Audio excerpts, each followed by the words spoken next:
Can I begin by thanking the Bokhari family for organising this fantastic evening. Only Harris and the Bokhari family have organised for a video from the current Prime Minister, David Cameron, the current Deputy Prime Minister, Nick Clegg, and from Ed Miliband, the next Prime Minister. Round of applause to the Bokhari family.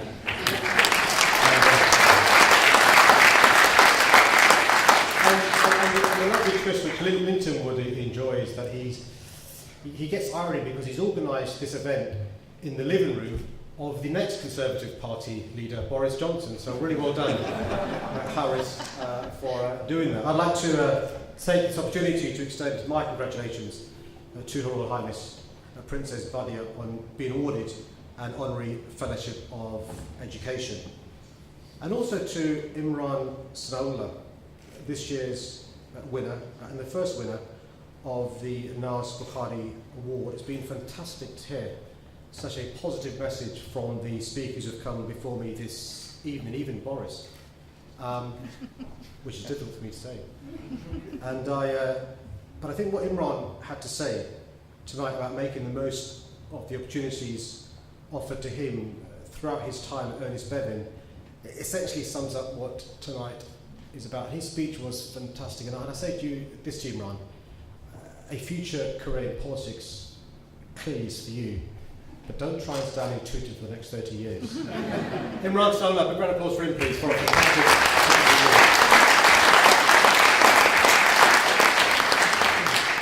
You know Nelson Mandela, do we have a video from Nelson?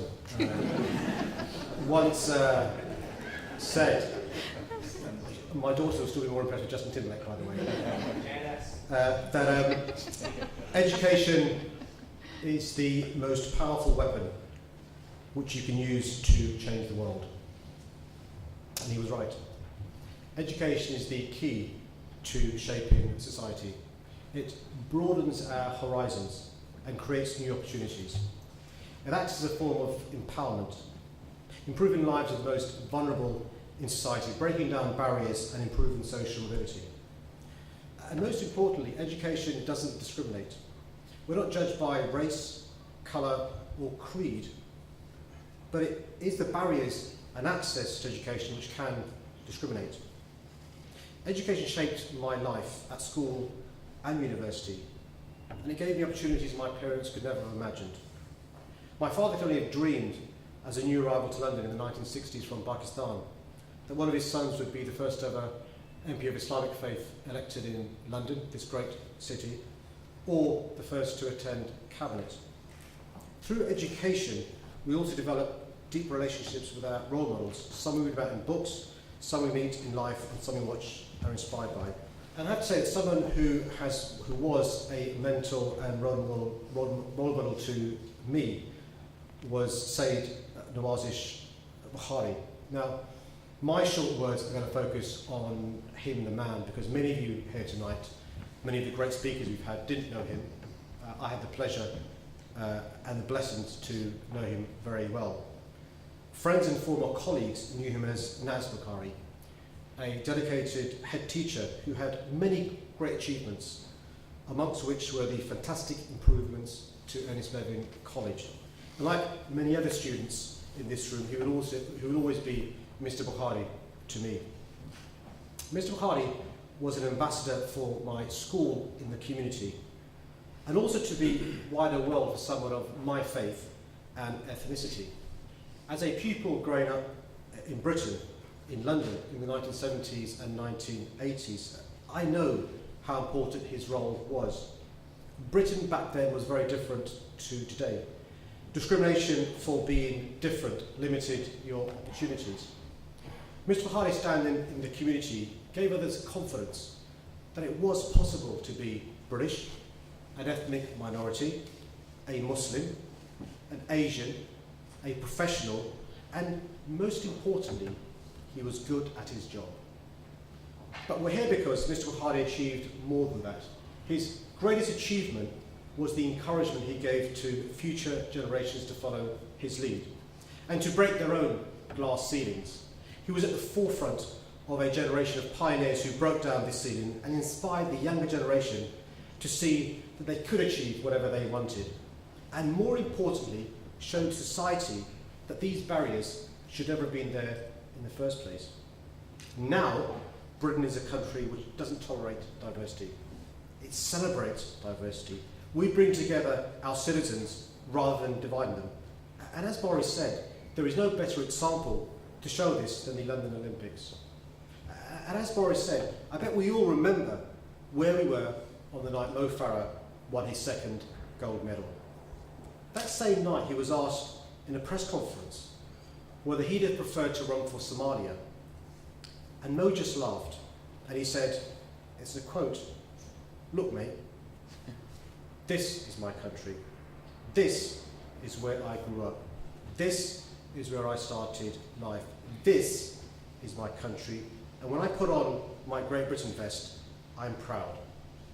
Now, what Mo said to everyone talking about the Britain we are in 2012, we won those games by making a promise to the world that here in London, we had a vision of ourselves as united by a pride in our diversity and a commitment that whatever our backgrounds, we all deserve the opportunity to fulfil our potential.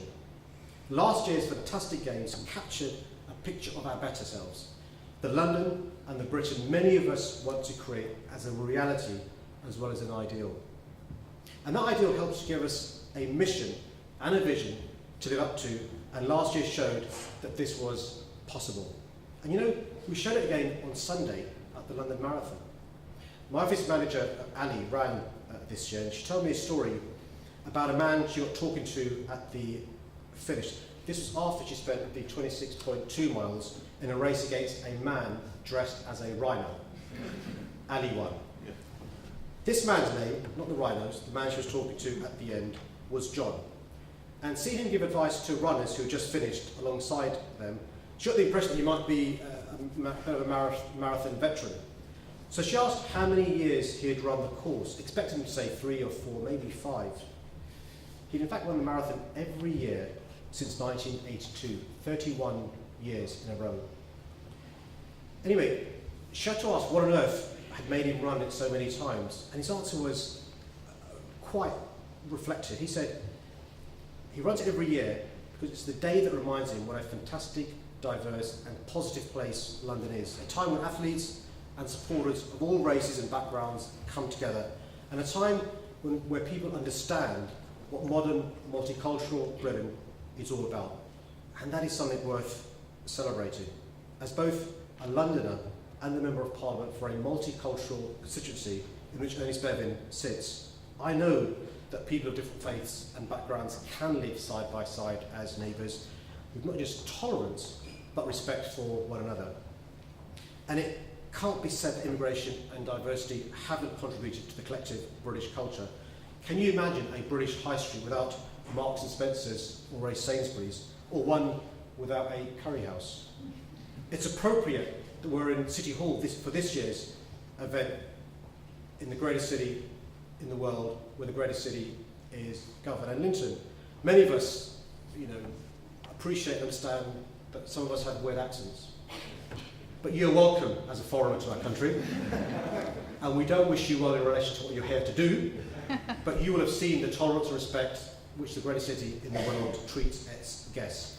Celebrating diversity, access to education, and inspirational role models. These are the key ingredients which helped Mr. Bokhari to achieve what he did in his life. The Naz Legacy Foundation bears more than just a name in common with Mr. Bokhari. His own ideals run through it like a stick of rock. Look at what they've achieved over the last 12 months. Raised almost £1 million to help some of the most deprived communities in the UK. £1 million.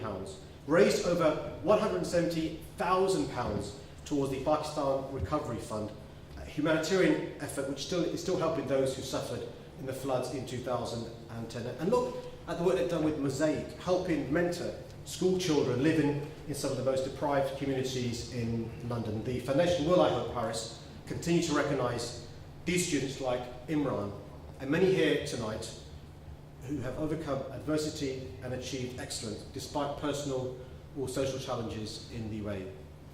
Like Naz Bokhari, the recipients of the awards will, I hope, be an inspiration not only to all who attend or work in Ernest Bevin College, but also to the wider community.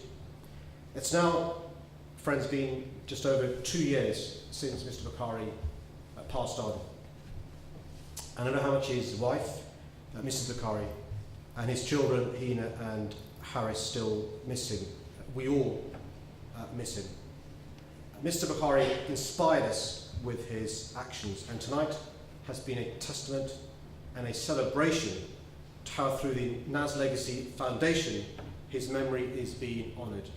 As Mr. Bokhari said, it's not what you do in your lifetime that really matters, it's the legacy you leave behind for the next generation to follow, which makes a difference. I couldn't agree more. Thank you very much for honouring the memory of Mr. Bokhari. Thank you very much for celebrating the work of the Naz Legacy Foundation. Thank you very much for all that you'll carry on doing, and enjoy the rest of the evening. Thank you very much.